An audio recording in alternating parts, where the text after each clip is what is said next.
Assalamualaikum warahmatullahi ta'ala wabarakatuh.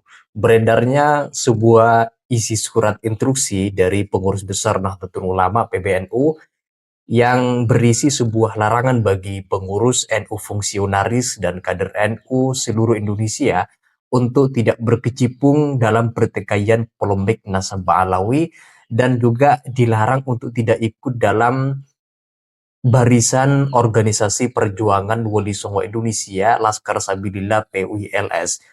Dalam hal ini kemudian banyak penafsiran muncul dari kalangan aktivis Nahdlatul Ulama yang disorot dari berbagai pemahaman. Ada yang berbaik sangka terhadap surat itu, ada kemudian langsung mengklaim bahwa surat ini sebenarnya adalah pembelaan terhadap Ba'alawi.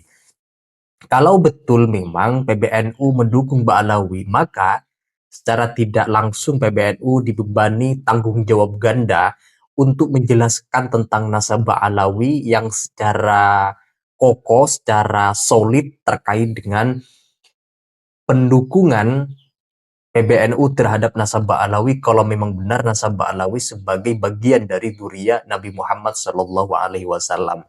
Nah, pertanyaannya kemudian, apakah PBNU akan bergandengan tangan dengan Robito Alawiyah untuk menyelamatkan nasabah Alawi dan bersikap tegas menolak seluruh kajian dari timnya Kiai Haji Imaduddin. Nah, untuk itu teman-teman, mari kita simak bagaimana pandangan dari salah seorang pengkaji nasabah Alawi yang sangat menyayangkan adanya surat instruksi yang berisi tentang larangan ikut terhadap organisasi PWILS, padahal PWILS tidak bertentangan sama sekali dengan organisasi Nahdlatul Ulama, bahkan menjadi bagian, artinya PWI lahir dari rahim Nahdlatul Ulama meskipun belum diakui menjadi bagian dari badan otonom. Nah, untuk itu teman-teman mari kita simak bagaimana salah seorang kiai yang menyoroti tentang isi surat instruksi dari pengurus besar Nahdlatul Ulama yang itu sangat multi penafsiran. Nah, untuk itu mari kita simak penjelasannya dalam video berikut ini. Assalamualaikum warahmatullahi wabarakatuh. Pengurus Besar Nahdlatul Ulama PBNU telah mengeluarkan surat resmi berupa instruksi kepada semua jajaran pengurus NU dan warga Nahdliyin terkait dengan organisasi PWI Laskar Sabilillah dan kajian tentang nasab Bani Ba'alawi. Muncul pertanyaan, benarkah PBNU telah menolak PWI Laskar Sabilillah dan PBNU mendukung Bani Ba'alawi sebagai keturunan Rasulullah Sallallahu Alaihi Wasallam? Tanda tanya yang banyak. Baik, untuk menjawab ini coba kita simak cuplikan keputusan yang sempat saya baca. Yakni di poin yang keempat, di sini dituliskan setiap fungsionaris, pengurus, dan kader Nahdlatul Ulama berkewajiban mencegah perpecahan tafarruq dan mendamaikan pertentangan islah dzatil bain, serta melepaskan diri dari keterlibatan dalam pertentangan mengenai nasab, baik dari keikutsertaan dalam silang pendapat yang meninggalkan adab maupun dari keikutsertaan dalam perkumpulan dan atau organisasi yang sengaja dibentuk untuk menjalankan permusuhan terkait masalah nasab, seperti Perjuangan Wali Songo Indonesia Laskar Sabilillah PWILS maupun organisasi yang berseberangan dengan PWILS. Jadi sini ada diksi yang benar-benar jelas agar pengurus NU dan kader NU tidak ikut serta dalam perkumpulan dan atau organisasi yang sengaja dibentuk untuk menjalankan permusuhan terkait masalah nasab. Kalau sampai di sini masih sangat normatif. Lantas kemudian secara spesifik PBNU menyebut seperti Perjuangan Wali Songo Indonesia Laskar Sabilillah. Berarti surat ini telah mengidentifikasikan bahwasanya perkumpulan atau organisasi PWI Laskar Sabilillah disebut oleh PBNU sebagai organisasi yang sengaja dibentuk untuk menjalankan permusuhan. Catat sampai di sini. Jadi terkait dengan ini saya ingin bersikap. Pertama, ada yang nanya sama saya, benarkah PBNU hari ini telah memberikan dukungan resmi kepada Bani Ba'alwi? Artinya surat ini dimungkinkan merupakan bentuk sikap resmi PBNU untuk mendukung Bani Ba'alwi sebagai keturunan Rasulullah Sallallahu Alaihi Wasallam. Karena pertanyaannya sedemikian rupa, saya tidak berani memastikan. Nah, seandainya bisa dipahami sedemikian rupa, seandainya misalnya PBNU bersedia mengkonfirmasi, ini adalah salah satu bentuk sikap bahwasanya PBNU mendukung Bani Ba'alwi sebagai keturunan Nabi Sallallahu Alaihi Wasallam, berarti PBNU punya tanggung jawab yang sama dengan para habaib untuk menjelaskan keabsahan nasab Ba'alwi. Dari hari ini hingga hari-hari yang akan datang, pengurus PBNU, ulama-ulama yang ada di Jam'iyah Nahdlatul Ulama punya kewajiban normatif, punya kewajiban untuk mempertanggungjawabkan nasab Ba'alwi. Jadi dalam konteks ini bukan cuman Rabitatul Alawiyah, bukan cuman para habaib, tapi PBNU juga punya kewajiban untuk menjelaskan kepada masyarakat Nahdiyin bahwasanya Ba'alwi ini benar-benar keturunan Nabi. PBNU juga punya kewajiban untuk menjelaskan keabsahan nasab ini berdasarkan ketentuan studi kitab nasab, histori, bahkan sampai kepada tes DNA untuk mendukung pembuktian Ba'alwi sebagai keturunan Nabi. Dan ini seandainya, saya dalam bicara seandainya ini, seandainya PBNU memang mengarah kepada mendukung sepenuhnya Bani Ba'alwi sebagai keturunan Nabi, maka PBNU hari ini dibebani tanggung jawab lebih, yakni membantu Rabitatul Alawiyah untuk membuktikan bahwasanya Bani Ba'alwi di Indonesia ini merupakan keturunan Nabi Sallallahu Alaihi Wasallam. Mengapa muncul desakan sedemikian rupa? Karena bangsa Indonesia merupakan masyarakat yang mayoritas beragama Islam, masyarakat Muslim, umat Nabiullah Muhammad Sallallahu Alaihi Wasallam. Sebagai umat Nabi Muhammad, kami semua punya legal standing.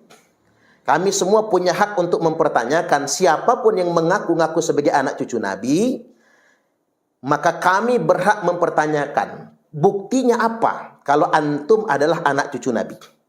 Karena tidak mungkin kemudian kita menerima taken for granted, menerima tanpa kritik, taklid begitu saja dengan sekelompok orang yang mengaku-ngaku sebagai anak cucu Nabi. Apalagi ini tidak main-main loh.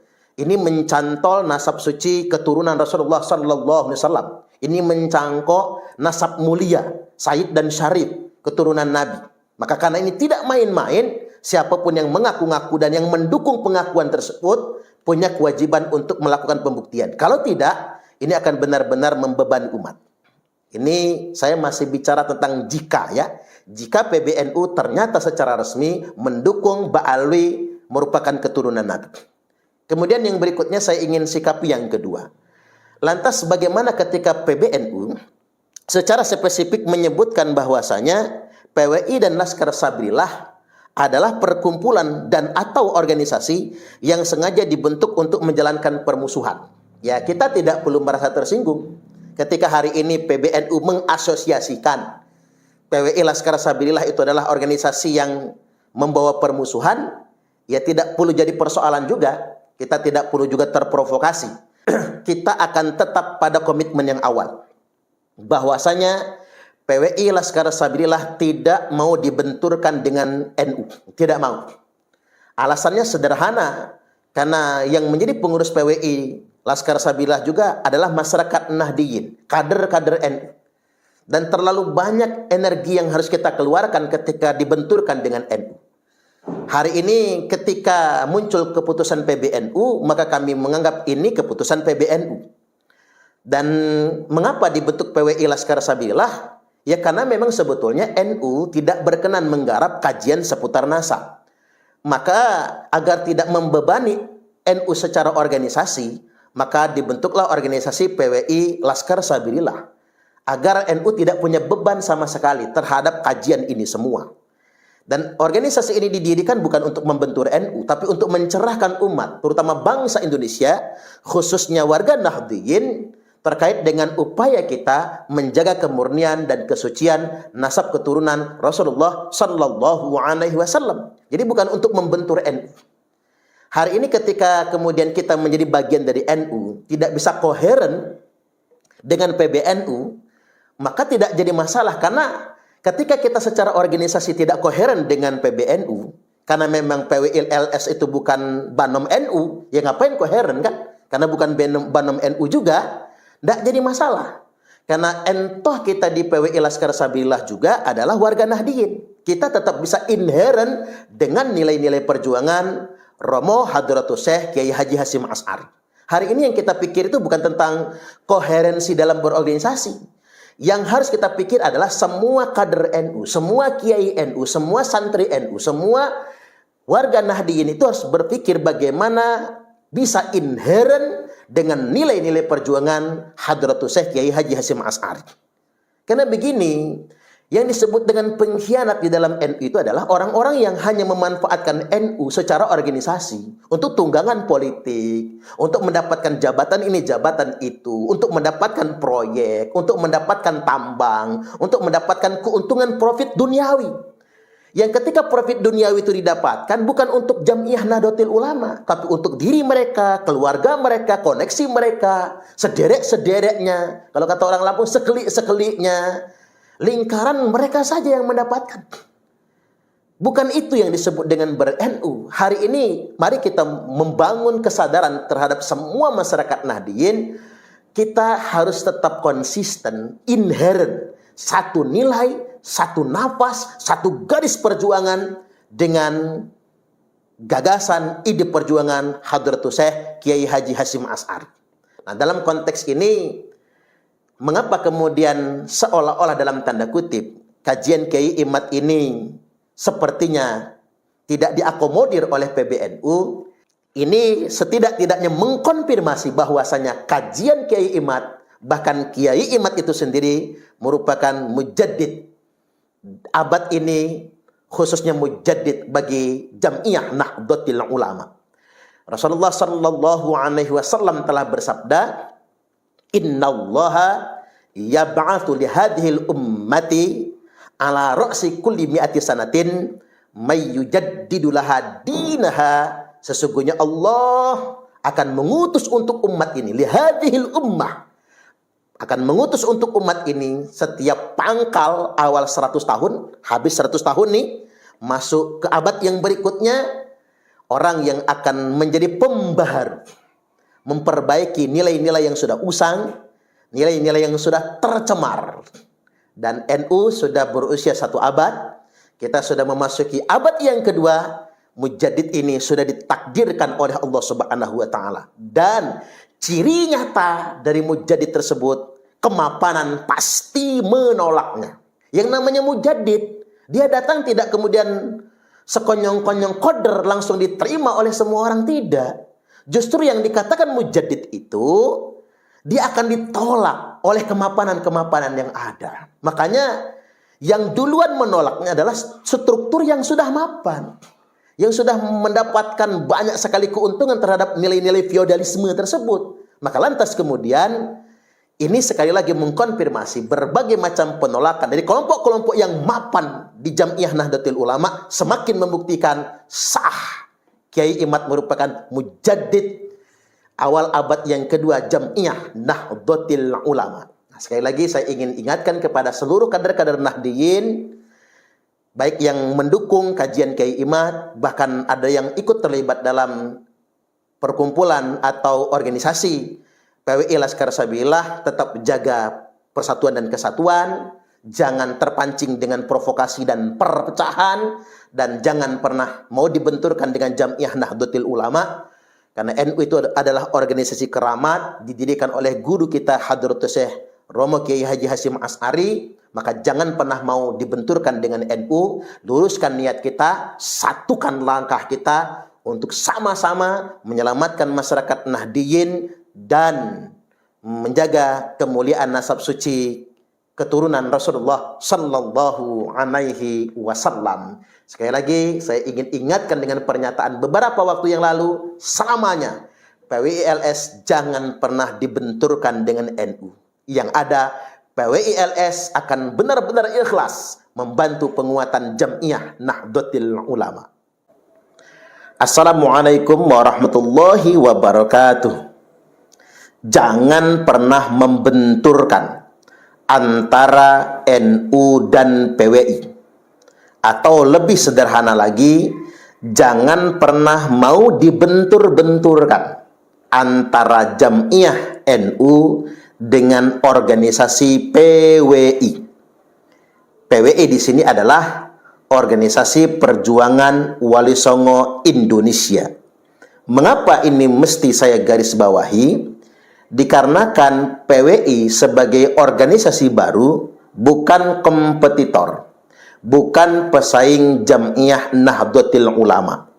Justru sebetulnya Organisasi Perjuangan Wali Songo Indonesia didirikan oleh kader-kader NU. Baik kader NU yang di struktural maupun kader NU yang di kultural. Artinya memang kendati pun PWI Laskar Sabilillah bukan Banom NU, tapi organisasi ini didirikan oleh kader-kader NU. Makanya kader-kader NU di PWI dan di Laskar Sabilillah jangan pernah mau dibenturkan dengan NU. Kalaupun ada kritik, kalaupun ada masukan kepada orang-orang yang mengelola NU, maka berikan masukan dan kritik yang terbaik. Karena pada dasarnya yang mengelola Jamiah Nahdlatul Ulama juga manusia biasa. Persis seperti yang mengelola, memanage PWI Laskar Sabilillah. Kita dihadapkan dengan sebuah kenyataan, ternyata yang mengelola PWI dan Laskar Sabilillah pun juga manusia biasa yang punya kelebihan dan kekurangan masing-masing. Artinya memang tidak menutup otokritik. Kritik ke dalam dari kader-kader demi perbaikan organisasi. Kemudian yang berikutnya, saya membuat perumpamaan. PWI, Perjuangan Wali Songo Indonesia, dan Laskar Sabilillah ini yang dibentuk oleh kader-kader NU diumpamakan seperti sekoci. Sedangkan Jamiah Nahdlatul Ulama, NU adalah sebuah bahterah besar, sebuah kapal besar yang di saat-saat tertentu dihadapkan dengan ancaman, badai dan gelombang atau bentuk ancaman yang lainnya. Maka dibutuhkan sekoci-sekoci kecil yang berusaha untuk menyeimbangkan dan untuk menyelamatkan sebagai emergensi dan antisipasi kalau ada bahaya besar. Jadi apalah arti PWI sebagai sebuah sekoci, bagi sebuah kapal besar yang bernama Jamiah Nahdlatul Ulama. Maka tidak boleh dibenturkan atau bahkan dalam bahasa sederhananya tidak boleh kemudian berkonflik. Mengapa saya katakan tidak boleh dibenturkan? Selain karena PWI Laskar Sabilillah didirikan oleh kader-kader NU, juga memang visi dan misinya memang sejalan dengan visi misi Jamiah Nahdlatul Ulama, yakni dalam rangka merawat Islam yang rahmatan lil alamin, kemudian melestarikan paham ahlu sunnah wal jamaah, dan setia kepada negara kesatuan Republik Indonesia, menjaga warisan Nusantara, warisan Wali Songo, menjaga sejarah, dan menjaga marwah Nusantara dari pihak-pihak yang hendak menguasai negeri ini dan mengklaim negeri ini sebagai milik mereka. Ini tentunya sejalan dengan misi Jamiah Nahdlatul Ulama. Kemudian saya ingin mengerucut peran PWI Laskar Sabilillah sebagai sebuah sekoci. di mana peran ini penting sekali demi terjaganya bahtera besar, yakni NU itu sendiri. Dan kita bisa simak di sini bagaimana peran penting PWI Laskar Sabilillah dan kajian Kiai Haji Imaduddin Usman Al-Bantani dalam rangka menjaga marwah Nahdlatul Ulama dan menjaga kehormatan para kiai-kiai NU dan menjaga kehormatan segenap masyarakat yang bernaung di bawah Nahdlatul Ulama.